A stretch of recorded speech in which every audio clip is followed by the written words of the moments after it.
All right, guys, I came 3,000 miles to see Joe smoking a Auténtico Cubana cigarro here. Cuban bullet. Smell that? Oh yeah, this is you like the what was the bullets, and what was the other one called? Cohibas. Cohibas, yeah. So nice, fresh, good. All right, I like to see that, huh? Drew, where's yours? Drew's in his very nice. Drew's in his pocket. All right. Yeah. And you see everybody that put. Now you're gonna look like the real boss with that. There's one guy that smoked a cigar, and I smelled that flavor. This is all because of what taste you like. You know, it's got that bullet. It smells good. You like the Cohiba? Yeah. I know you're supposed to technically use a butane torch, is what they say you're supposed to use. I think one of your dad's girlfriend is like that. Yep. Yeah, I have to buy her the whole store. All right, here we go. I have to buy the 3 guys and their All 2 that are rolling. Just to keep up. Yeah, and they ain't cheap. They're journeyman cigar rollers too. I can tell, yeah, I saw the guy, I mean, they were serious business on that. That was funny.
Joe faces, you could stand there. I just want to ask you a couple questions about growing up in around this area here.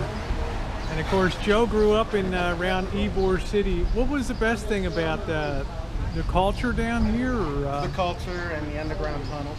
Okay, so it's under these streets here. We have underground buildings. Okay, and they all connect. And why would they have that? Like illegal gambling and stuff? They had it to outlaw, to run away from the bolita. Okay. You know, when the law comes, because the gambling before the lotto was a bolita. How about the immigration from Cuba? People would come over and stuff like more that? Moonshine running. Oh, okay. Because the Chinese are famous for having tunnels under cities and stuff too, because they couldn't be seen above ground and nighttime. Every one of these buildings, certain ones, especially further down, has got a gauge on the building. Okay. They're starting to fall in. Okay. So you enjoyed growing up in this area? I loved growing up here. This was a street you were on a lot here, this main street here. What's the biggest thing that's changed here over the last 40 years or so that The clubs. More young people clubs at night? Yeah. What would they do at night in the old days here instead of the clubs? Oh, they'd be having chairs like they got out there, sitting back, smoking cigars. Yeah, because playing I've seen a lot of dominoes, people smoke cigars walking down the streets and stuff here. Bolita. And I guess there was a lot more cigar rolling in the old days than Yeah. now. A lot of people probably don't smoke because of cancer a risk. lot of the bigger buildings further down along 7th Avenue. I mean, not 7th Avenue, but 21st Street. Yeah. There were big cigar factories. Yeah. Is there anything you regret that's gone now that was here when you were young? Everything's still here. Is it looking good? Still looking better? It looks a lot better than what it did. But How about the cost of living down here? Is it expensive? Very Like a expensive 3-bedroom, now. 2-bath house in 3-bedroom, 2-bath house now run you around $100-some-thousand. Okay. All right. But And the apartments, which were these upper floors right here, yeah. it used to be, you're talking $1,300 a month for a Wow. one-bedroom. Okay. But that puts you right in the heart of the action down here Right. and all that. And like I was telling Jen, this corner over here is where Cop and a Half, Behind the handsome guy with lipstick on his Yeah. cheek over there. that's where Cop and a Half was filmed. Okay. It was filmed all up through Ybor, downtown Tampa, West Tampa. Yeah, I love the old ironwork and stuff on the balconies and all that with the palm trees and everything. It's really beautiful. Well, I'm kind of envious, having grown up on the streets of Baltimore. It wasn't just cool, but it was colorful. You go down back that way, you've got the Columbia restaurant, you've got Tropicani's. Well, we're going to let you pick it today because Big time you mafia know, deal. you're going to surprise us where we're going to go. So, all right, there it is. There's Joe Calonge, grown up on the streets of Ybor City, and that's cool. So it's still good, still good. They haven't gutted all the good stuff out of it yet. That's good. Nope. A lot of historic districts get wasted. You know, they Yeah. come in and gentrify and all that. So, all right, good deal. Thanks, Joe. Joe says there used to be a grocery store over on this corner, and then when it burned down one time by the cash register, they found a hole in the ground. They found a hole in the ground, that was a tunnel. That was a tunnel, because there's all tunnels underneath of this for prohibition and other things. They could move stuff around to different buildings and stuff without being above ground.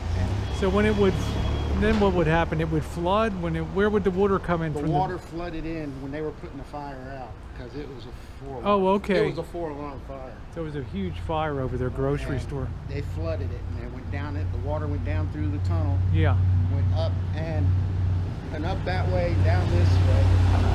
So a lot of these buildings, especially over there, but even over here too, they've got gauges. Now that On the gauge cracks. measures the water in the basement, or? That gauge measures the crack in the wall. If that crack has expanded any, then it's been washed out. Oh, okay. So you mean if it's undercut by the constant water down? Okay. If it gets undercut, then they close the building up so they can stabilize. Oh, wow. So they have to do that periodically to Yeah, some they of these check it buildings? periodically. Wow, that's really strange. Did you hear that, Drew? Undercut by That just is the water amazing. under there? Separation gauges for foundational things? Wow. Pretty cool. Only in Ybor City, guys. Only in Ybor City.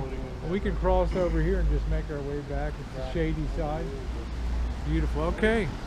Thanks, Joe. Interesting story. Very interesting. Did they ever story. explore those tunnels, or anybody Yeah. go down? That'd be Yeah, a good they have- tourist thing to take people. It's probably too unstable down there. There is now on YouTube from a long time ago, but not now. Right now, since the fire happened here, nobody's been able to get Okay. on these tunnels. Okay. I was used going to say I that'd be an used to- interesting tourist tours. That'd be an interesting tourist tour to go down in the tunnels and see the old tunnels. Absolutely. I And used Portland, to- Oregon has some of that underground Portland When too. I The was a Chinese. kid, I used to go from Tropicani's restaurant underground, Wow. and I could come up and pop up in one of these stores. That's pretty cool. So nobody thought twice about it. You just the cops know about them, or they just kept They that. do now. Okay, but They then they didn't didn't back know. then. Nobody talked or Nobody said. talked about Yeah, it. that was cool. All right, good deal, Joe. Thanks. That's the stuff I come for, to hear that local color. Lunchtime in Ybor City. We're at Carmine's down here. Autentico Cubano. So we're going to start with some devil. Show you here. Show you the menu. We're going to start with this jumbo deviled crab. Joe says the jumbo deviled crab is good. We're going to have a few of that. It's an appetizer. And I'm gonna have the half tampered crust with mustard, some authentic Cuban lunch here with the black beans and yellow rice. That sounds great to me. So, and then we'll see what everybody else is gonna have. It's been a great tour of Ybor City today. Really enjoyed it. Getting some of the local calls from Joe's business.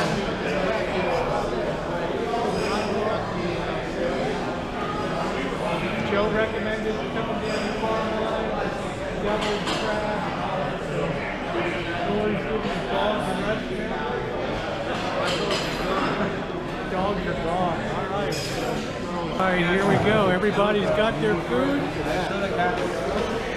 Cubano. What did you get, Joe? What did you get? Pulled pork. Rory got the pulled pork. Ben got the grouper. Narce got the pork. What did you get? A salad? Chicken salad. Okay, so and I got the Cuban, the Cubano here, the typical Cuban like lunch that they would have. I like to eat authentic, so it was a chance to give me a shot at it. It looks really good. It's amazing. It looks amazing with the yellow rice in here and the black beans and stuff. So let's start eating.